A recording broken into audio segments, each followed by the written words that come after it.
What's going on, everybody? Crazy Dog back with my second to last Browns training camp position preview video of the year. And today is also a pretty big day for the Browns as well, because today is the day the veterans report to Berea, which pretty much means the offseason is practically over and training camp is officially here. Of course, the Browns will be traveling to the Greenbrier Resort out here in West Virginia, and their first practice session at the resort, I believe, is on Sunday. So, for anyone out there who's been looking forward to seeing videos of Deshaun Watson throwing passes to Elijah Moore and Amari and the others, Sunday is going to be one of your favorite days because that's when we're going to start seeing it. And honestly, I don't know about y'all, but I'm here for it. I'm freaking excited, man. I've been waiting months to see this stuff. And then on Sunday, we're going to get it. Oh, yeah. I cannot freaking wait. Now, of course, before we get to training camp, we got to get through this series. And like I said, this is my second to last Browns training camp position preview of the year. And you already know what position group I'll be talking about. Just look at the jersey. You already know. In this video, I'm going to be talking about the Browns running backs. Now, in case you guys haven't heard by now, the Browns are changing their offensive philosophy a little bit. They're no longer going to be a straight up power running team. I mean, they're still going to run the ball. They're just not going to run Nick Chubb and company into the ground. They're going to be throwing the ball a lot more, which makes sense considering who they have at quarterback. Deshaun Watson is one of the better passers in the league. I mean, the dude had damn near 5,000 yards the last time he played a full season. It's freaking crazy. And look at the weapons he has. He was doing that in Houston with practical nobodies. Look what he has.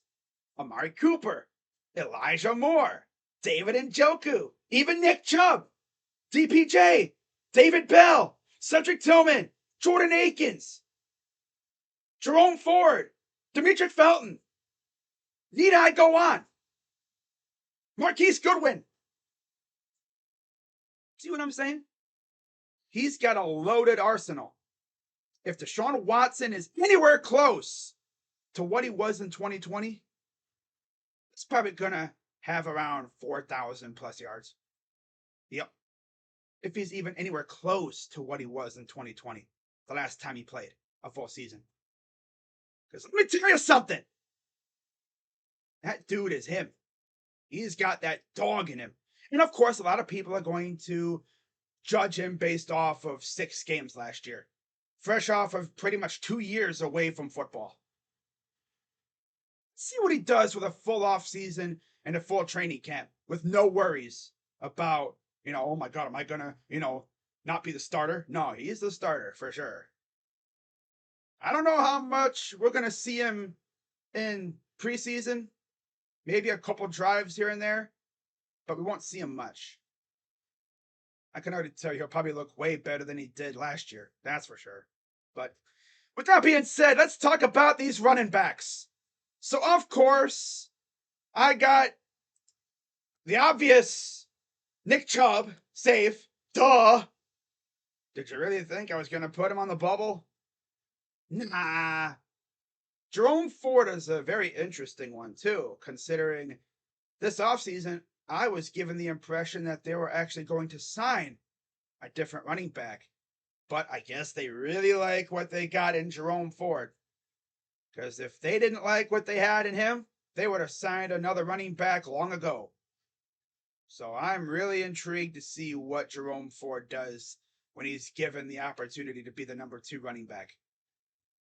I really liked what I saw from him in limited opportunities last year. Oh yeah, I'm really excited for the kid. Let's freaking get it. In terms of who's on the bubble, I got Demetric Felton Jr., and of course, the practice squad guy, Kelly.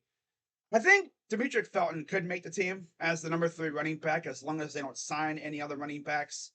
Of course, if they do, then I think Felton might be in trouble. But for the moment, I have him on the bubble. I think he does make the team, though. I think we carry 3 backs.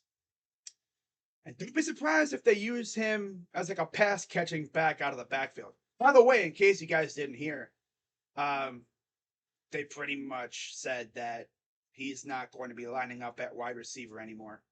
Yeah, he's a straight up running back again. So that'll be fun. And then, of course, you have Kelly, who, like I said, has been on the practice squad the last couple of years. You know, he's a good depth piece. Of course, we saw him a little bit a couple of years ago when Nick Chubb and Kareem Hunt were both out, and we had a running back tandem of Dearness Johnson and Kelly. He comes up and he makes a couple big plays every once in a while. Probably not going to hear from him too much as long as our running backs stay healthy. But it's always good to have a guy like him on the practice squad as an emergency option. And then we go to the better ball out category, and you have McCrary and Hall. I don't think these two make the team. Maybe practice squad, but I don't know. It all depends on if we sign another running back, like I heard earlier this offseason. Guess we'll have to wait and see. But yeah, that's pretty much all I got to say about the running backs. I mean, it's not the deepest unit, but they got talent, that's for sure. I'm really excited to see what Chubb and Ford do when given the opportunities, especially Ford. Yeah, make him our number 2 back and let's see what he can do. So with that being said, guys, figured I'd keep it nice and quick.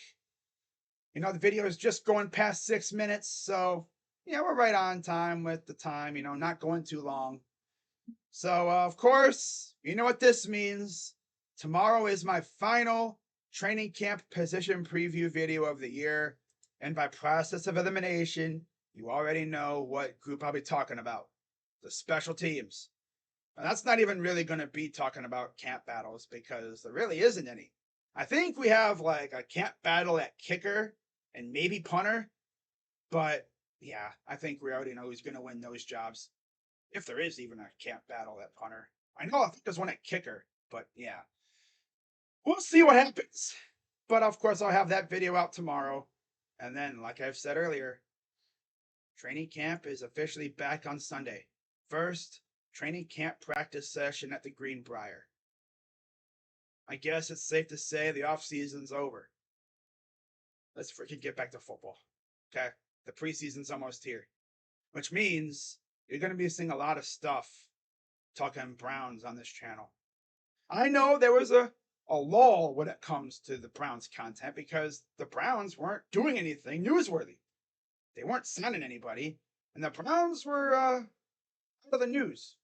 Of course, this channel was pretty much all Guardians and Cavs for about a month and a half or so. But is that a bad thing? All right? But yeah, we'll see what the Browns do in camp. Of course, if they sign anybody like a D tackle, which I've heard that they might be looking, and we'll see if they sign another running back. I expect them to maybe, fill up that last spot on the team. They have one open spot left. We'll see how they fill it. Can't freaking wait, man. Let's freaking get it. I'm Crazy Dog. I'll see you tomorrow for my final training camp position preview video talking about the special teams. But until then, I'm Crazy Dog. Let's go Browns. And I'm out. Bye-bye. Yeah.